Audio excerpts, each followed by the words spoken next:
We have developed speed, but we have shut ourselves in. Machinery that gives abundance has left us in want. We think too much and feel too little. More than machinery, we need humanity. We know the air is unfit to breathe and our food is unfit to eat. As if that's the way it's supposed to be. We know things are bad, worse than bad. They're crazy. Silence! The great and powerful Oz knows why you have come.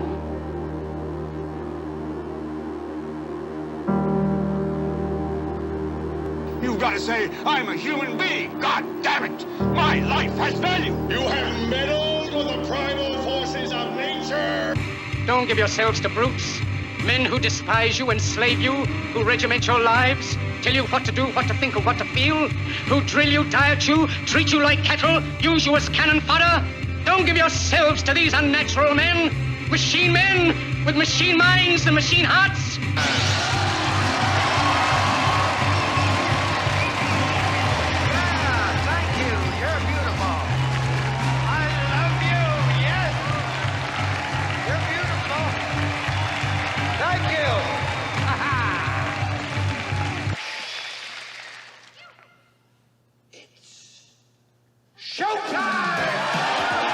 And now, Reality Rants with Jason Bermas. And who loves you? And who do you love? Good morning, everybody. It's Reality Rants. I am Jason Bermas. This is Red Voice Media, and we've got another jam-packed show for you today. In fact, I thought that the first hour, maybe hour plus of this show, was going to be solely Peter Thiel. And if you do not know who Peter Thiel is, you best buckle the truck up, because this guy is somebody who I've been watching, listening to, and not only listening to him and watching where he goes, what he says, but trying to see the fruits of his labor and investments.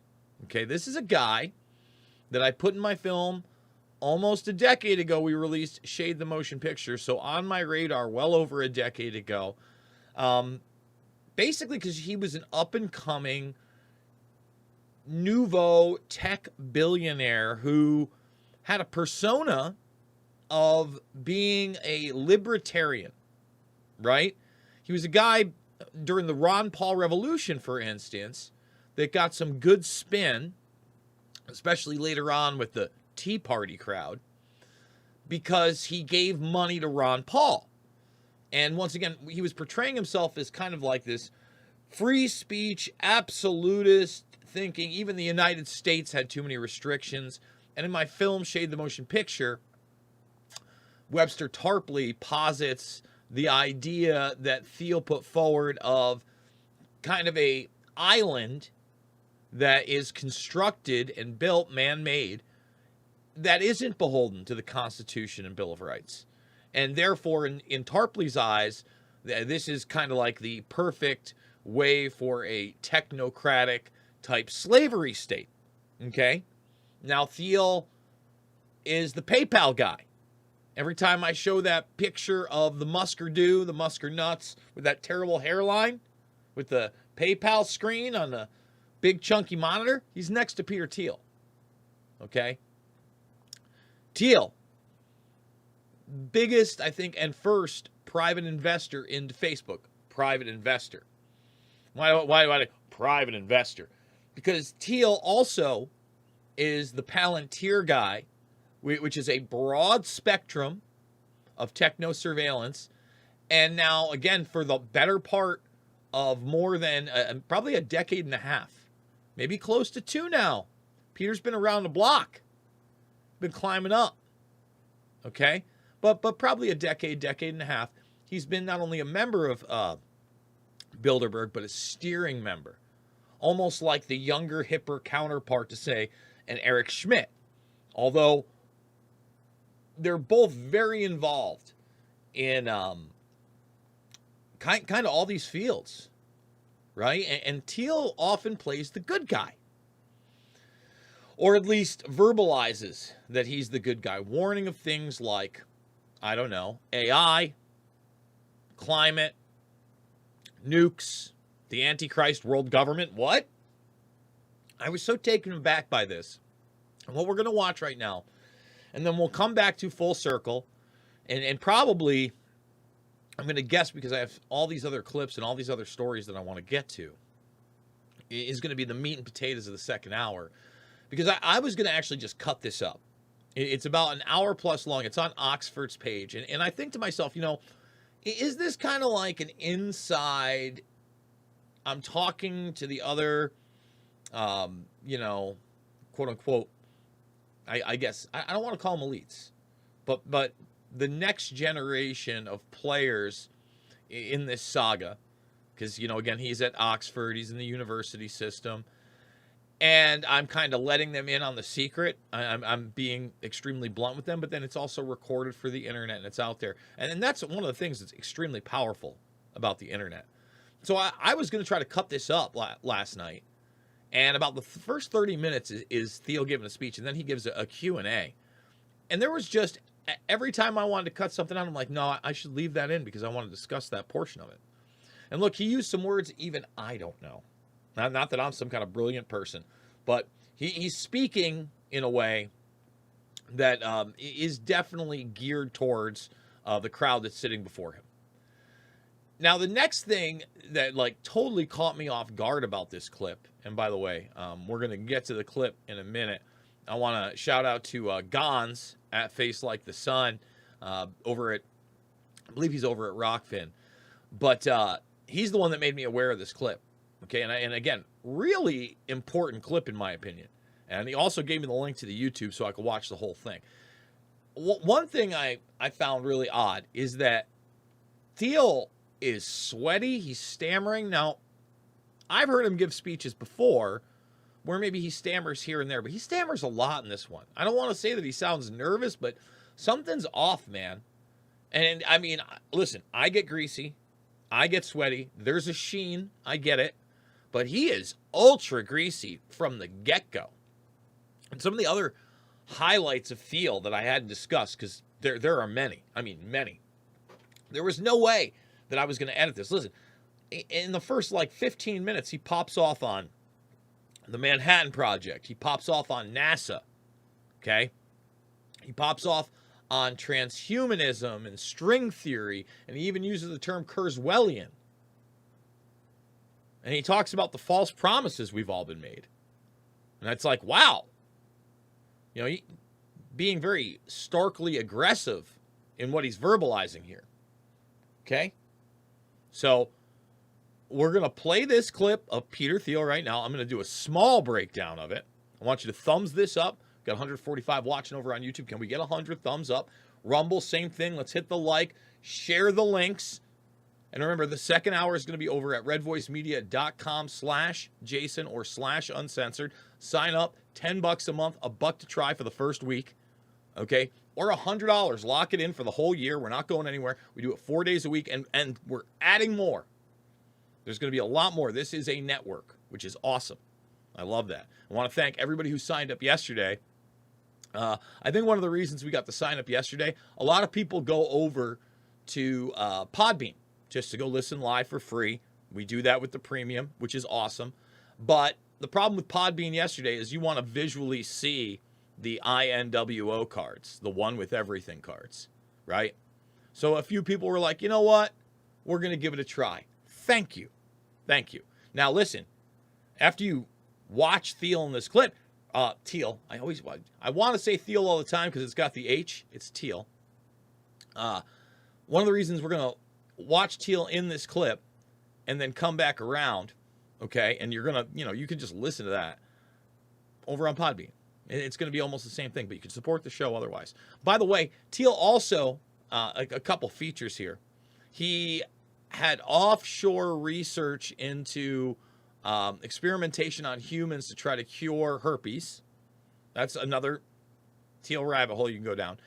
And he bankrolled the lawsuit of Hulk Hogan against Gawker, which put Gawker out of business because he was upset that Gawker had outed him because at the time he was a closeted homosexual. I just want full disclosure, I mean, Thiel goes deep. I mean, I'd like to have Thiel on. You know, I think I could have a civil conversation with him.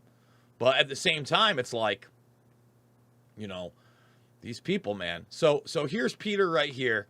Again, world government, AntiChrist, all sorts of good stuff.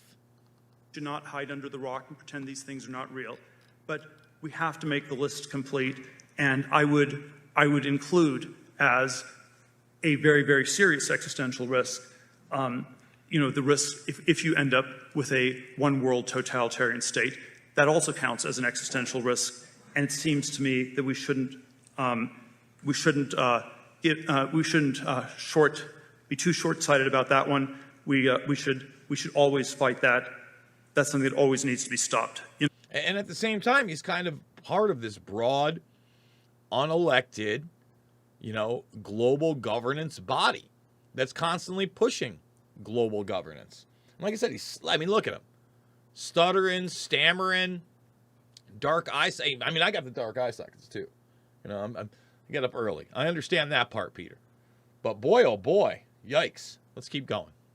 You know, I should not need to remind you that in the in the sort of quasi-mythological New Testament account, the slogan of the Antichrist is peace and safety, and that there is you know, we're told that there's nothing worse than Armageddon, but perhaps there is. Perhaps we should fear the Antichrist. Perhaps we should fear the one-world totalitarian state more than Armageddon, and perhaps we should stick with some of the tried and true ideas of classical liberalism this organization and this institution has been supporting for 200 years, and keep going for another 200.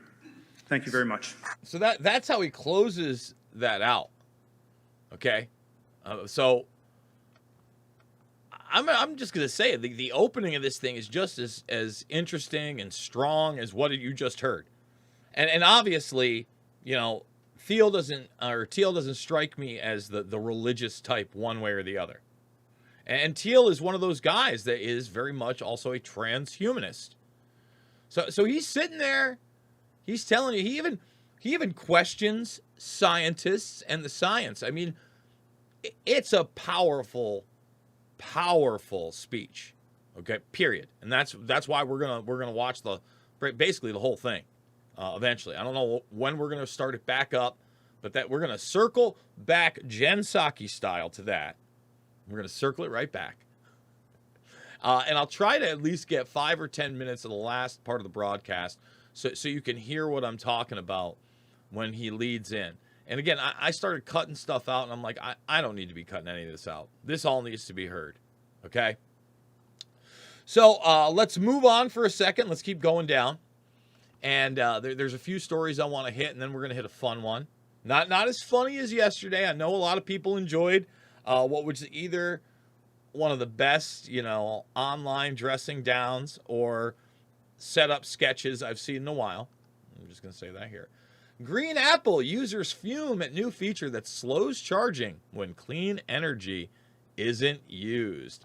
So what they do is they sneak in the nice little update where you have the clean energy charging. Oh, and right now you're able to put it on or off.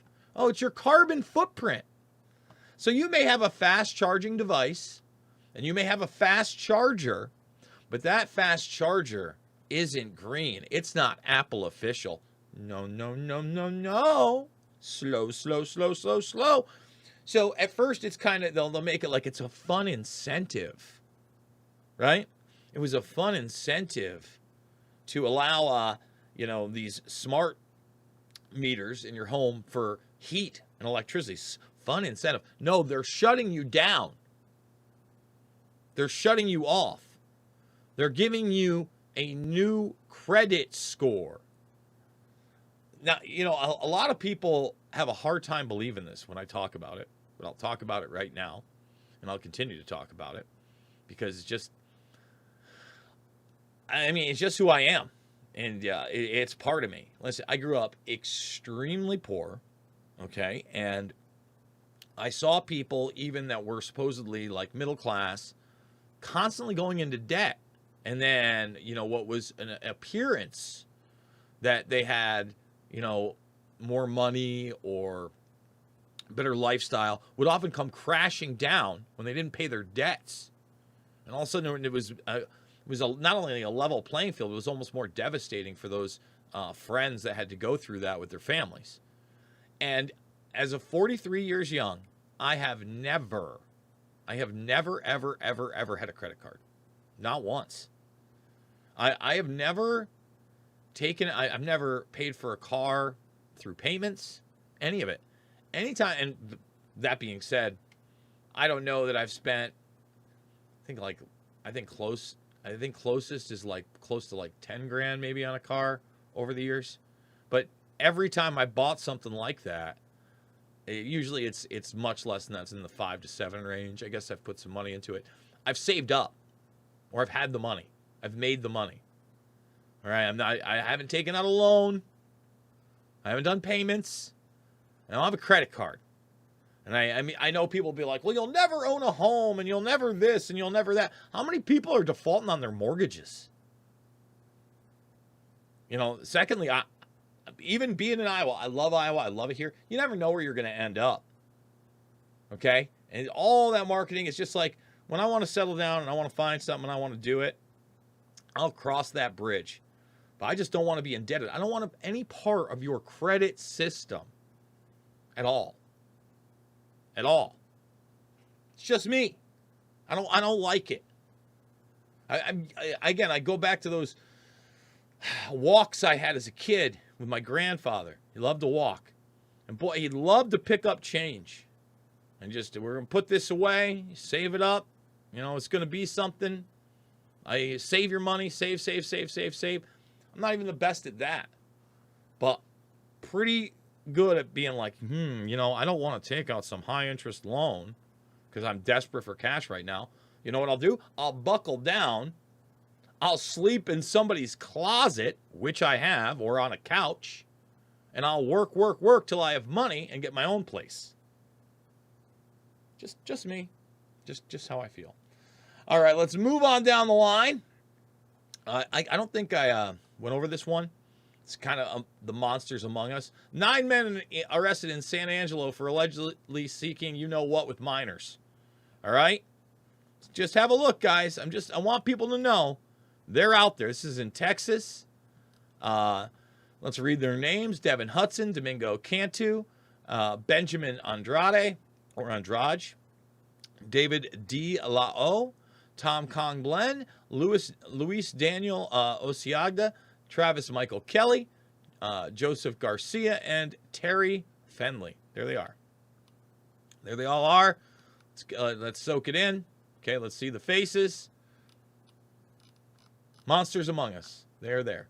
They are real. Okay. Air in East Palestine is toxic. Scientists release shock report. Is it shocking? Showing higher than normal concentrations of 9 potentially harmful chemicals, despite EPA ruling train derailment danger zone was safe. Really? Every one of our institutions right now, every single one, top to bottom, has little to no trust by the vast majority of the populace. Why? Because deep inside, even if we don't want to believe it, we know you are liars and you are corrupt.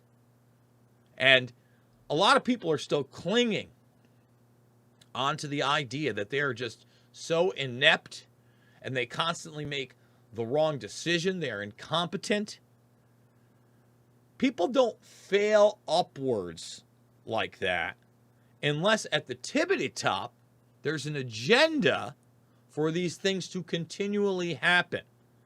And then you just pass the buck. And we'll get into that with the new lockdown files coming out in the United Kingdom, where I agree with Gareth Icke that this seems to be limited hangout at best. And they're burning, one person, but they're burning them with incompetence. No malice. No malice. Right? And going, no. Just like the eco-health thing. And that's why we've also got this great clip we're going to get to in a bit of Sam Husseini actually asking of the EcoHealth Alliance funding now. Okay, because we have that big Department of Energy story. And again, I see people posting, jokes about who cares what the Department of Energy thinks. Look, I get it. But you have to understand, this is an organization that sounds innocuous for a reason, because they are part of classified programs and have been part of those programs that are human experimentation programs. We documented it here. Okay? So, again, to most of us, this is like saying, hey, the sun is hot and the sky is blue, water is wet, and bacon is delicious. Right? That's what this is like saying. I can't do it. I can't do it. Like death possible, injury possible. And the biggest scandal is not only that they're lying about all this, they didn't need to blow this thing up. Let's repeat it. They didn't need to blow this thing up. They didn't need to blow it up. But they did. But they did. All right, one more story, and then we're going to break into something a little fun. And then we're going to get to some not so fun stuff. New details emerge in shocking suicide of billionaire Thomas H. Lee. This is the envy of Wall Street. Okay.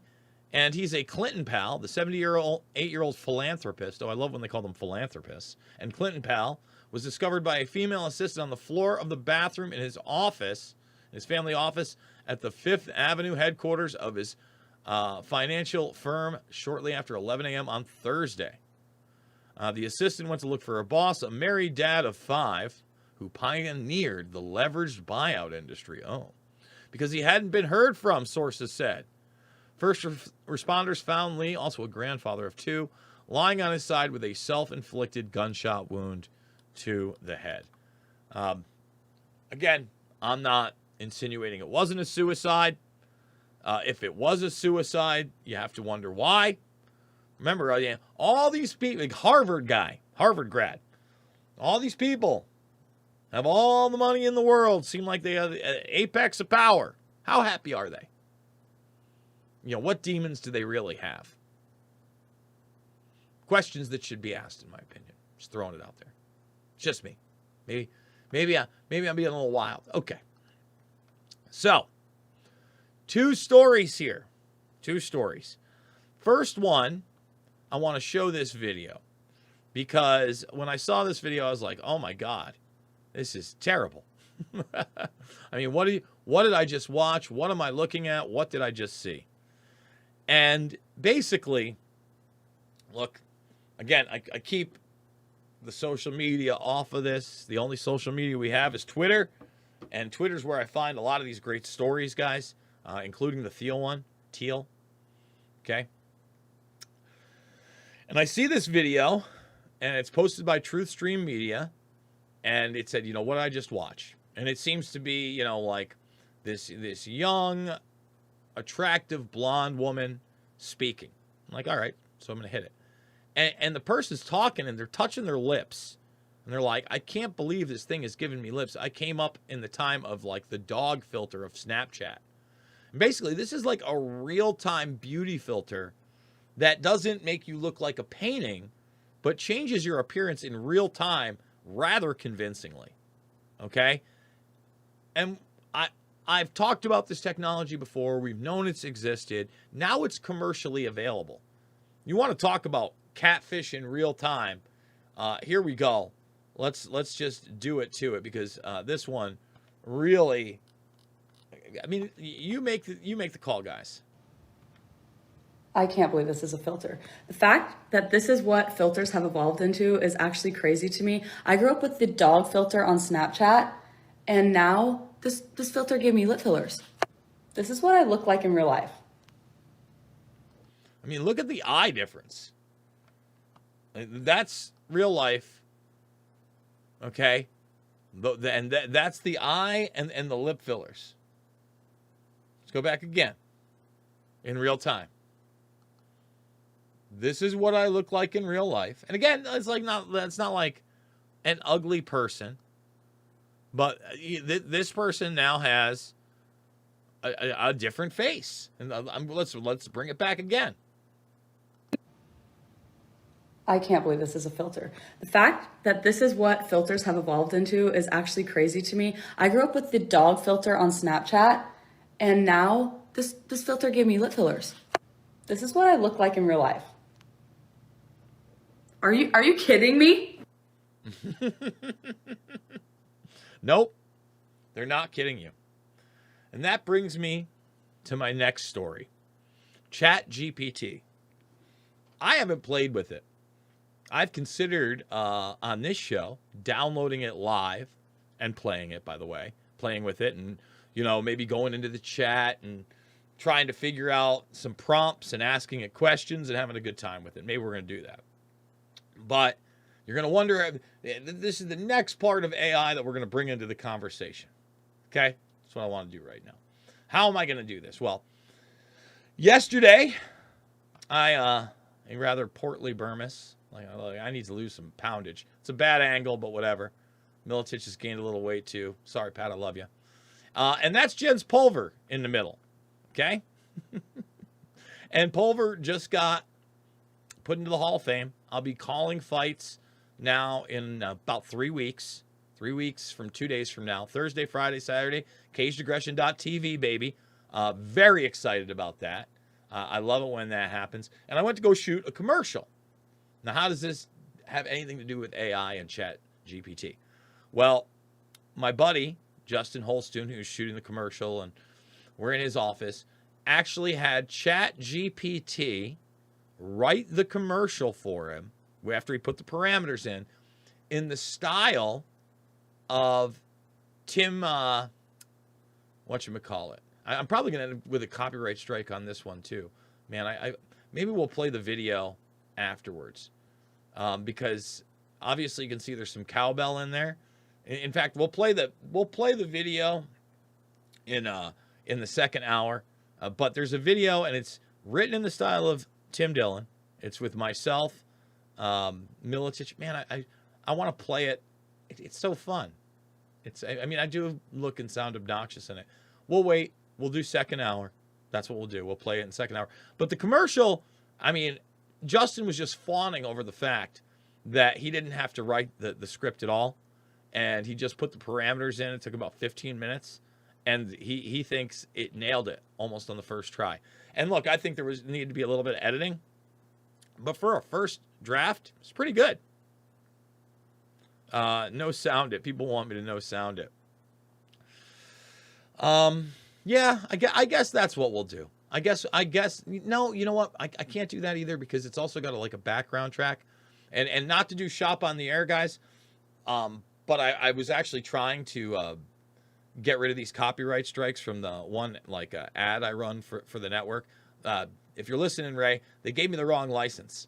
They gave me a license for not driving Rock Energy. It was something else. I was filling it out last night, and then I realized that the license that I was trying to get rid of these 3 copyright strikes for was for the wrong track. So driving Rock Energy is what we're looking for.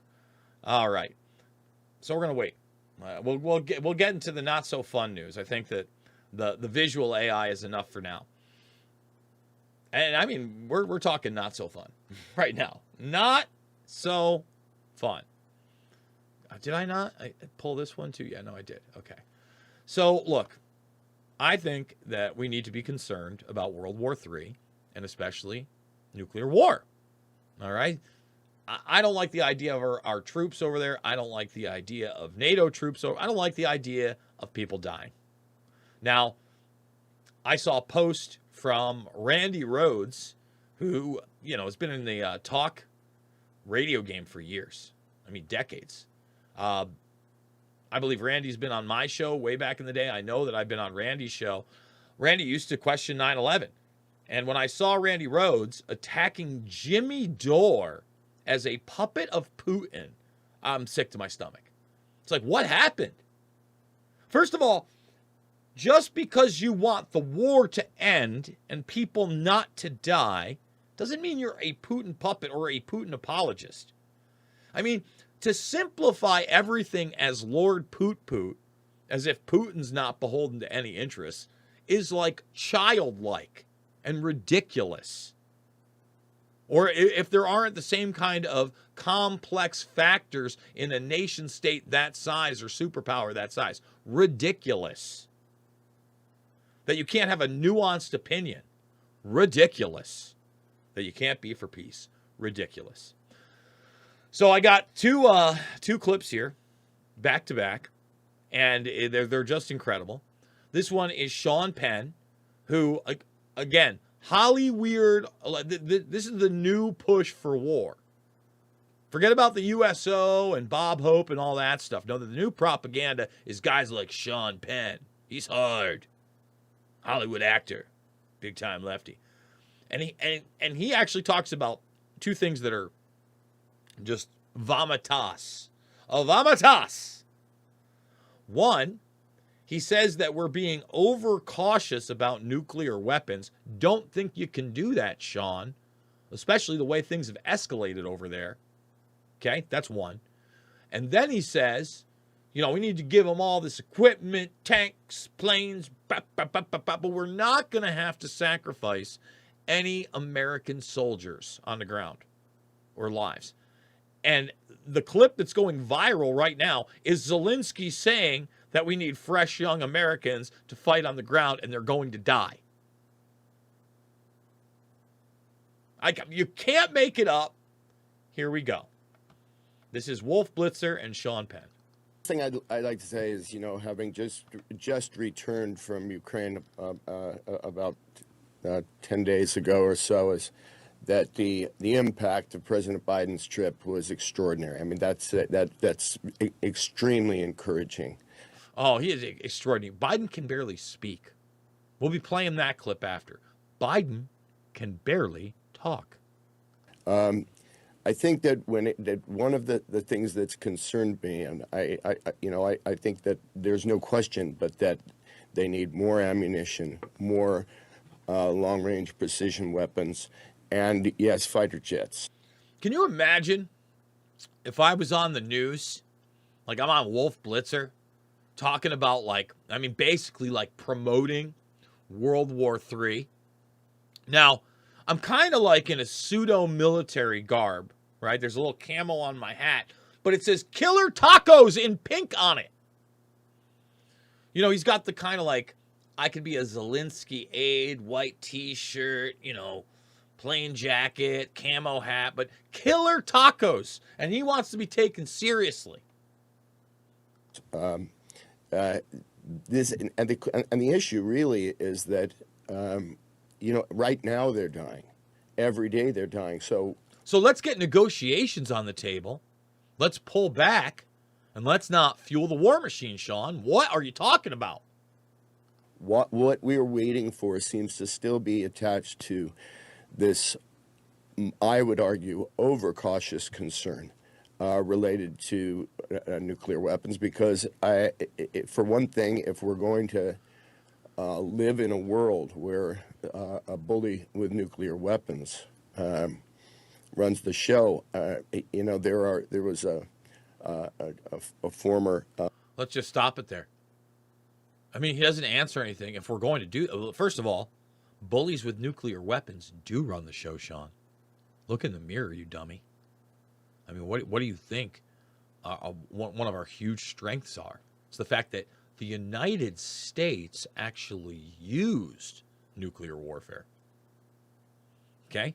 And then the idea that I want to live in a world, because I haven't lived in a world, Sean, where anybody in the world, on the globe, was attacked via nuclear warfare. I was born in 79, Sean.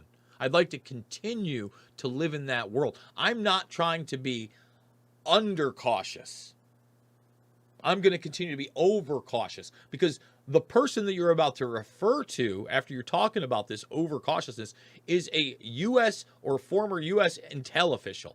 You know, again, a professional liar. A professional liar. Intelligence officer I'd spoken to in Ukraine at one point, he said, you know, he doesn't want to live in that world, and Ukraine won't. And so I just think we have to make a clear decision to start saving lives, saving infrastructure, and what that means is supplying the Ukrainians. They have no interest in having Americans or others in the fight. They're No interest of having Americans or others in the fight. Are you listening to this man? Did you hear what he said? Because the exact opposite was just said by his buddy. The polar opposite, one end, the other, said the exact opposite of that. No, he wants your tanks, he wants your equipment, your missiles, your Starlink, your drones. He wants all that. He wants the blood of Americans. Wow. Let's bring it back. Let's make sure I didn't put any words in Sean Penn's mouth. That want to live in that world, and Ukraine won't. And so I just think we have to make a clear decision to start saving lives, saving infrastructure, and what that means is supplying the Ukrainians. They have no interest in having Americans or others in the fight. They're ready to take the fight themselves, and their ability to transition on these platforms, be it the F-16s or when it comes to the Patriot, is not.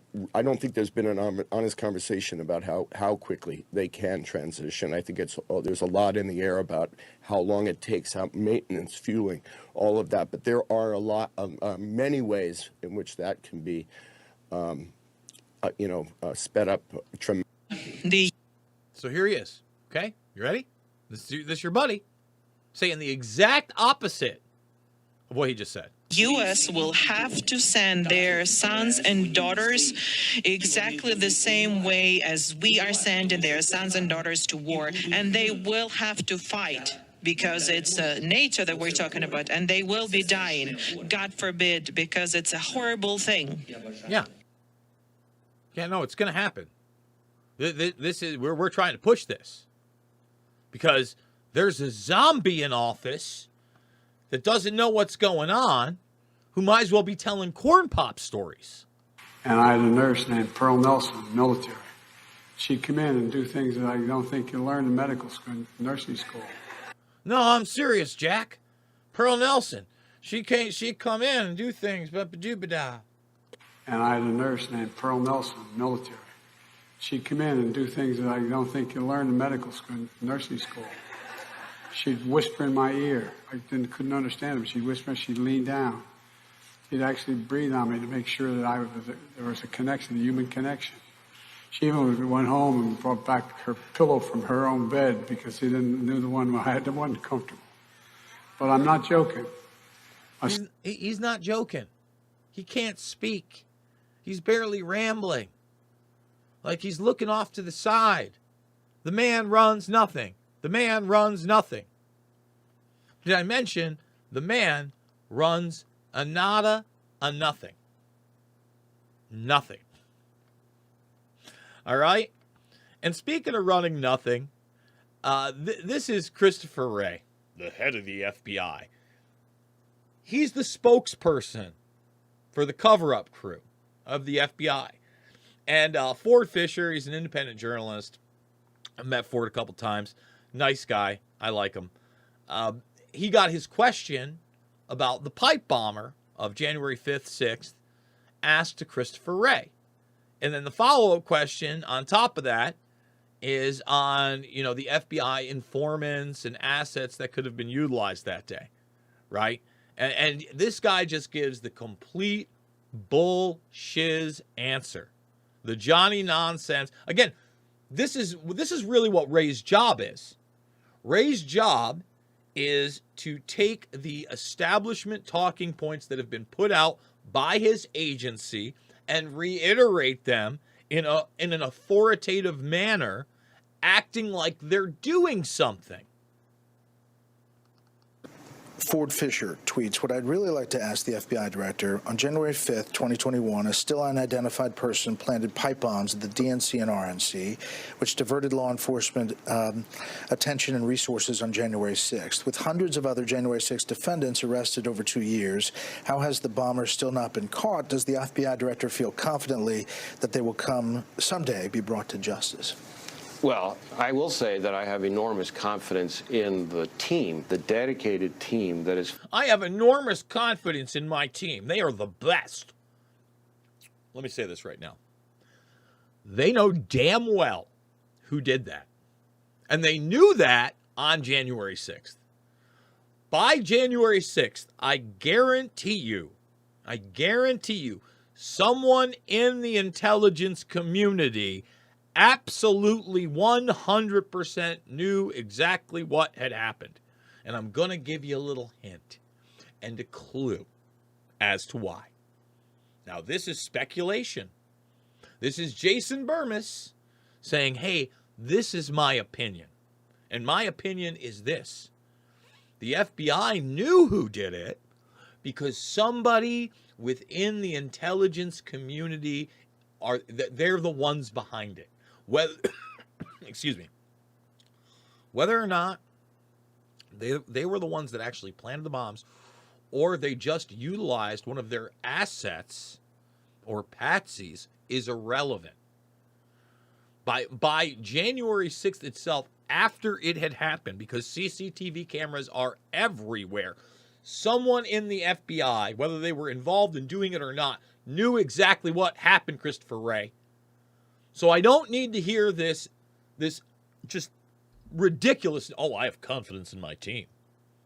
This is the team that brought you Russiagate. This is the team that's constantly going after the Trumper-do for crimes that don't. I haven't been able to get the guy on anything, and they would have loved to. These are the liars of 9/11. Okay? They're an extension of the liars of weapons of mass destruction. They're the liars of the first World Trade Center bombing. They're the liars of the OKC bombing as well. They're the COINTELPRO guys. Do I have to continue? Should I have to continue? They're the guys that cut deals with Epstein in signed documents by Robert Mueller. But, Chris, tell us about this pipe bomber. Focus exclusively on that investigation, and we have devoted loads and loads of effort into that specific investigation. We've done investigative publicity, calling for the public's help. And so our folks are working very, very hard on that investigation. And those folks, those FBI agents, analysts, and professional staff, I have total confidence in them. And the other Twitter question we get a lot is, did the FBI have undercover agents or paid informants or assets among the mob that stormed the Capitol on January 6th? He didn't even get it done, and he's... Yes. The answer is yes. That's not speculation. Let me repeat that. That's not my opinion. That's not speculation. The answer is yes. That answer is yes. Period. Of course they did. Yes, yes, and some more with yes. Well, as I'm sure you can appreciate, Brett, I can't really appropriately talk about when, where, and how we use confidential informants. Is it classified? Well, we have information that is about any number of topics that is law enforcement sensitive. Law enforcement sensitive is not classified. Okay? So, again, I like how Brett, listen, I'm not a huge fan of Brett Baer. He's pretty much a straight, read off the line kind of guy. He gives you one of those, is it classified? Law enforcement sensitive. Oh. What is classified regarding the pipe bomber in January 5th and 6th? Chris? But you should not read into my inability to answer a question because of my obligations as a clue or a hint in any way about how accurate your reader's tweet is. Again, he's the spokes guy. That's what he is. He's the spokes guy. Okay. One more of these clips right here. And I want to point to this. This, I think, is going to end up being a very big non-scandal. You know, we got the Department of Energy and now the leak stuff. Now they're going through emails.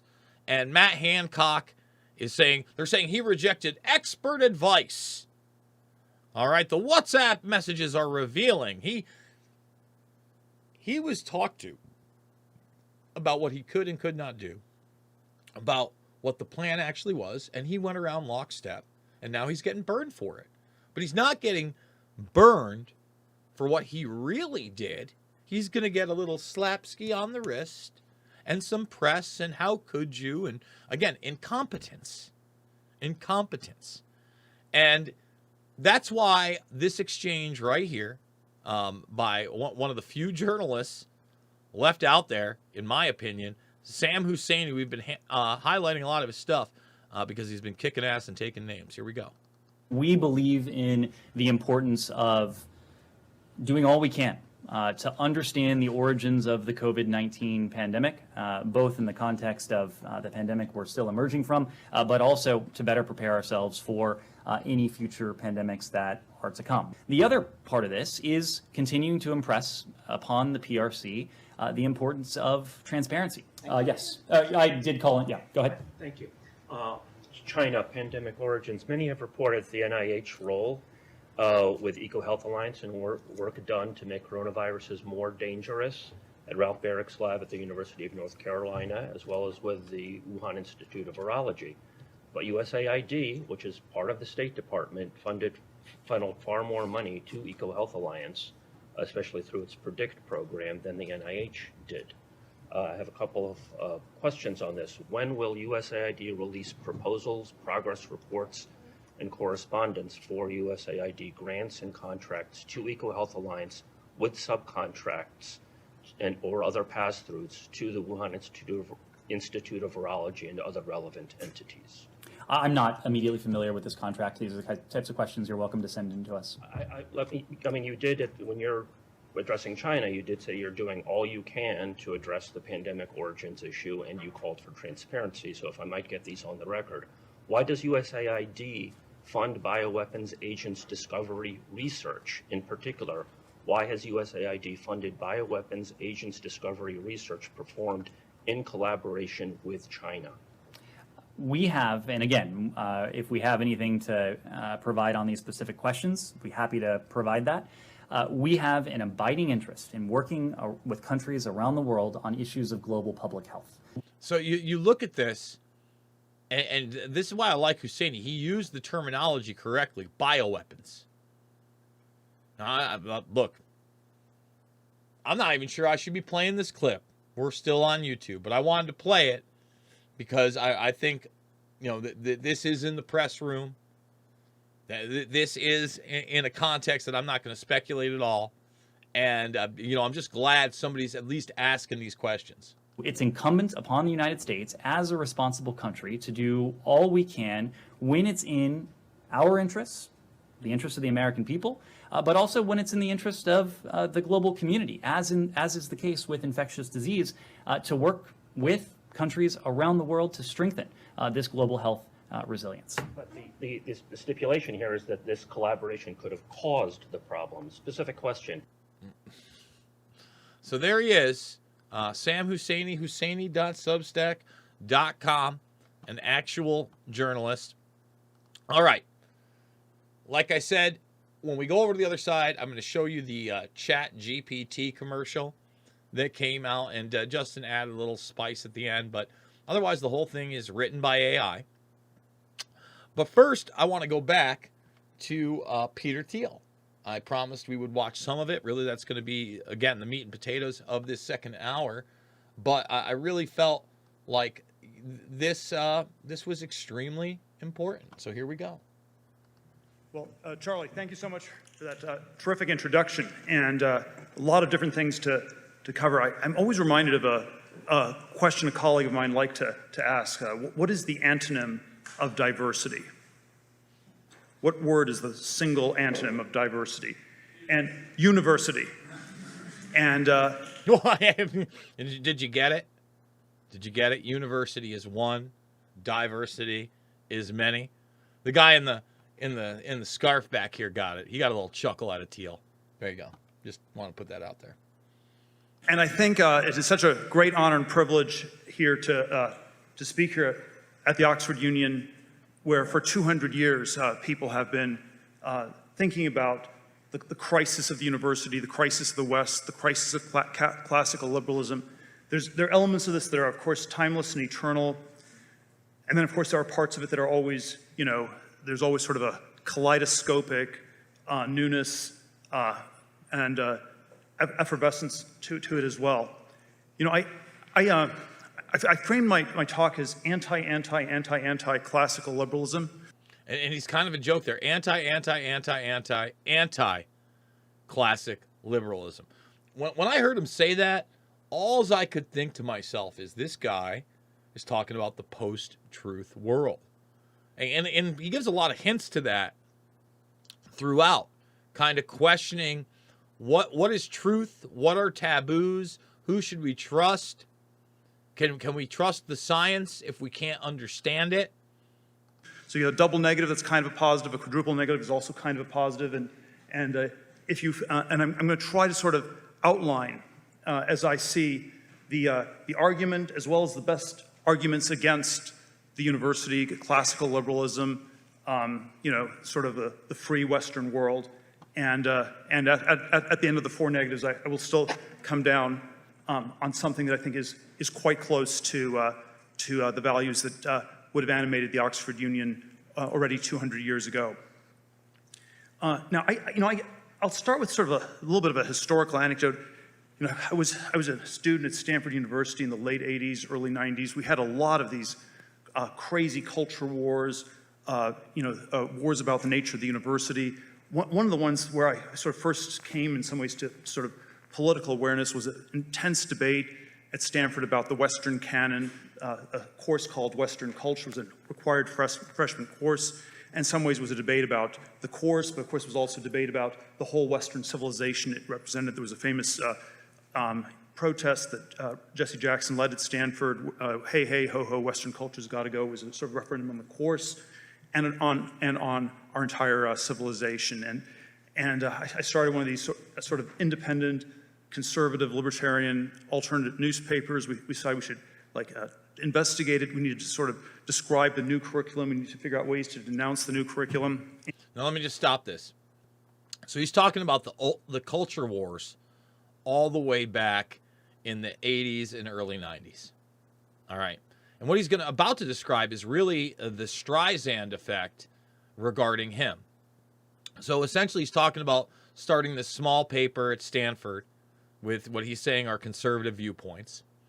Okay, and then he's going to say he finds basically this obscure story. And from this obscure story and him shining the light on this story, it gets picked up via, I believe, the Wall Street Journal. And eventually this person gets the Nobel Prize. All right, so it seems like it had the opposite effect of the intended one. But again, let him tell it. And by the way, he starts off, again, he's looking really sweaty. He's stuttering or he's stammering. I don't know. Was he out on a bender the night before? And in the 88-89 term, one of the new classes was called, the sort of innovative new class was Europe and the Americas, which was not really a non-Western, but more an anti-Western sort of polemic. And you had sort of all these different authors. And I thought, I should go to the bookstore and just read through the books and find people to illustrate the sort of parochiality and tendentiousness of this new curriculum. And I came on one book that somehow was almost too good to be true. It was sort of summarized like in an Onion episode, everything that was, a stereotype of everything that was ridiculous about the new curriculum. It was a story of Ait Rigoberta Menchú. She was this Guatemalan native, and she'd sort of been victimized by every vector of oppression imaginable. She was a poor, she was a peasant, she was an Indian, she was an orphan, and then you have sort of all, and she sort of achieved some sort of revolutionary communist consciousness in the course of this polemic book. She renounces marriage and motherhood. She makes plans for the May Day parade. These are sort of the chapter titles of the book. So basically, he's saying that he tried to find something that was parody level, and he even references the Onion and then names them off. All right, now watch. I wrote it up, and as so many of these debates in campus, it somehow was on some level a very narrow issue that somehow kicked off a broader discussion. As a 19-year-old junior at Stanford, I managed get this reprinted in the Wall Street Journal.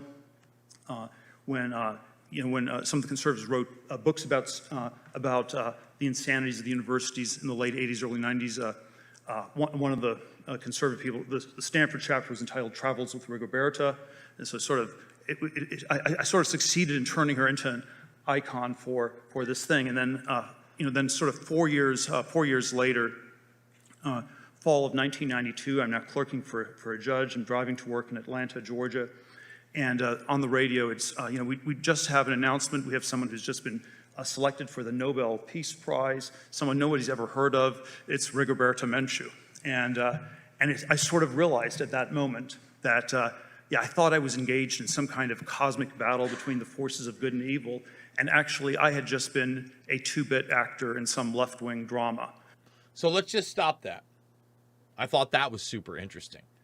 The idea that even as a young man, Thiel is talking about being in a cosmic battle with good and evil, and then he ends the speech on the AntiChrist, safety, right? I mean, public safety and peace, and a one-world government warning. I think it's worth noting, right? And then saying, well, I'm not really that person, unfortunately. And instead, I was just kind of a side player in somebody else's story. And again, I'm not so sure that's the case. I think that it's cosmically more interwoven than that. But to me, this was, again, just a big representation of that Streisand effect. We're going to play a little bit more of this, all right? And then in 4 minutes, we're going over to redvoicemedia.com/Jason, redvoicemedia.com/uncensored, all right? $1 for the first week, $10 a month, $100 for the year. Help support the broadcast. You can listen to it for free over on Podbean, the Info Warrior. Check out the Podbean. You can listen to it all for free. We do that every day. And today we will be releasing yet another premium broadcast in video format from 2 weeks ago, like we do every day we do the broadcast, which is Monday through Thursday. So let's go back to Thiel here. Where I had completed her victimization. And then, I was the proximate cause of her getting her Nobel Peace Prize, but I think I was the but-for cause. But for me, she would not have gotten it. And this is sort of the odd feature of so many of these super intense debates where you sort of wonder, what is it that is really going on? What is it that is perhaps really at stake that we should be talking about instead? And so if I look back, on the debates at Stanford at the time, and to some extent these debates, as I think they've been fought for decades or centuries. If we took not the tendentious left wing, but let's say the sort of bureaucratic university perspective or the establishment perspective, what they would have said in the 1980s, what I think they still in many cases would say today, what they would have said in the 19th centuries. Yeah, you have all these, flaky debates in the humanities about reading Shakespeare and reading these books, but we're doing something much more important. The university is about progress of knowledge, and this is especially true in the science and technology. That's where progress is happening, and we can have these side debates about Shakespeare or Rigoberta Menchú, but we're working on string theory and science and the sort of the relief of man's estate, Roger Bacon, Sir Francis Bacon, that whole thing. That's what the university is really all about. And I think this would have been the technocratic sort of defense Stanford would have given of itself in the 80s and 90s. That yes, the progress is continuing. It's continuing very rapidly, and this is what is going on in our society, and that's what's fundamentally good. It's the Manhattan Project. It is the Apollo space program. It is the progress of humanity, and as long as we're doing that, you shouldn't. You can complain about these sideshows, but it doesn't really matter. So much to unpack there. I want to try to do it in this last minute before we go over, and then I'll give the cue to my producer. He talks, what? NASA and paperclip coming out of this technocratic society, Nazi-run stuff. You know, he talks about it as the elitist viewpoint, the university viewpoint of why these things are good, the progressions. And what's really interesting to me as we continue with this, he talks about the false promises of science. And he talks about taboos and dogmas. I think that this second hour is going to be extremely important, guys. We're also going to play the Pulver Militich Caged Aggression commercial written by Chat, GPT, and more. Come on over. We're going to start saying goodbye to everybody. All right, folks. So all you guys over at Rockfin, I love you, and we will see you soon. Thumbs it up on the way out. Share this over at